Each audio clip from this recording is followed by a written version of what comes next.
ተሳክቶለት ማየት ለምትፈልጊ ወንድ ላኪለት። አላህ እንቅልፍ ያሳጣህን ጭንቀት ሁሉ ነጃ ይበልህ። ኢንሻአላህ ላልክበት ሀጃ በቅርቡ አልহামዱሊላህ ምትል ያድርግህ። በነገራቶች ተጨናንቀህ ተደብቀህ ባለቀስክበት ጉዳይ በአደባባይ ሳቅህን ያምጣልህ።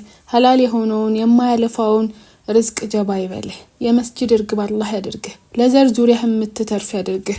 ከእናት አባት ከቤተሰብ አልፈህ ለዘር ዙሪያህ የምትተርፍ አላህ ያድርግህ። አግኛት ትገኝ። የወንድ ልጅ ቁዋው ብር ነው ተብሏል። ተቆጥሮ አይደለም ታፍሶ የማያልቅ ብር አላህ ይስጥክ።